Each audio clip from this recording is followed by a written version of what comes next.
Meski pembuktian ilmiah wajib dijadikan panduan, tapi nyatanya teori konspirasi selalu lebih menarik untuk dibicarakan. Ada banyak lokasi di dunia yang kerap terucap dalam perbincangan teori konspirasi, seperti misteri Area 51, yang kabarnya menjadi lokasi pendaratan UFO dan alien, sehingga orang sipil yang dilarang masuk. Tak hanya ada di negara-negara Amerika atau Eropa, teori konspirasi mengenai keberadaan makhluk selain manusia juga hinggap di Antartika.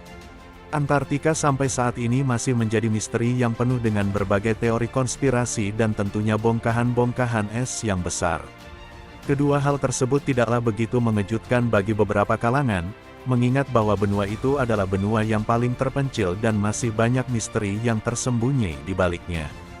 Mungkin, itulah alasannya mengapa tidak ada yang boleh tinggal di benua Antartika.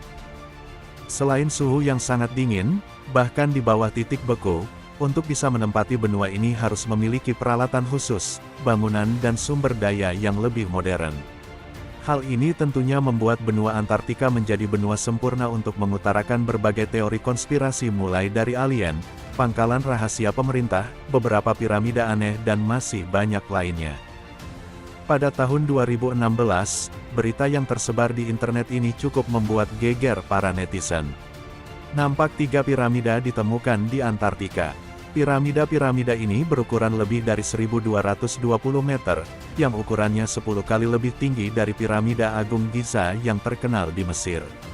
Hal ini terbilang cukup membingungkan dan aneh, tidak ada catatan kaki manapun yang menyatakan bahwa ada peradaban kuno yang tinggal di benua Antartika.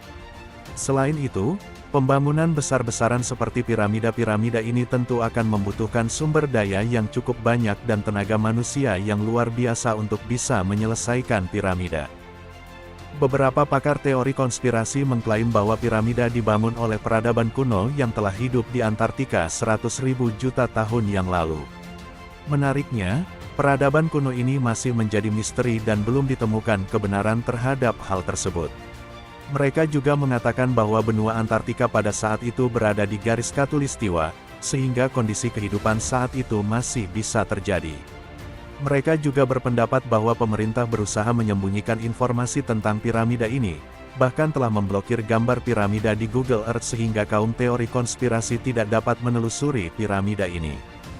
Para ilmuwan justru menentang pendapat dari pakar teori konspirasi. Mereka justru membantah bahwa piramida itu merupakan gunung tanduk atau nunatak, yang terbentuk setelah erosi terjadi di sekitar sisi gunung sehingga membuat bentuk gunung itu tampak seperti piramida. Menurut para ilmuwan, piramida itu juga tidak mungkin dibangun oleh peradaban kuno, karena Antartika sudah berada di kutub selatan sejak 100 juta tahun yang lalu dan tidak mungkin peradaban kuno sudah ada sejak saat itu, dan para ilmuwan mengklaim bahwa spesies manusia paling awal muncul sejak 2 juta tahun yang lalu. Bahkan jika dikatakan bahwa hal tersebut kebetulan, sebenarnya tidak juga, karena batuan tersebut punya jenis, yakni nunatak. Secara definisi, nunatak adalah sebuah batu yang mencuat di atas gletser atau lapisan es. Hal ini menjadikan istana tersebut hanyalah nunatak yang puncaknya mirip piramid. Selain itu, gunung semacam ini sangat banyak, mulai dari Gunung Matterhorn di perbatasan Swiss dan Italia, serta Gunung Bulandstindur di Islandia adalah contohnya. Terakhir, tentu akan sangat aneh mempunyai basis markas rahasia di Antartika, karena tak ada keuntungan yang bisa diraih. Jika memang ada, para pemimpin dunia tentu sudah akan menentukan sumber dayanya, dan hal tersebut tak akan terjadi. Di Kutub Selatan, semua sumber daya masih terjaga dengan baik, dan para ilmuwan tetap datang untuk meneliti dan melaporkan bahwa Kutub Selatan masih sama seperti dulu. Itulah sedikit pembahasan dari kami, tentang sebuah teori konspirasi yang berkembang liar kepada sebuah benua misteri bernama Antartika. Terima kasih telah menyaksikan video ini, jangan lupa like, comment, and subscribe.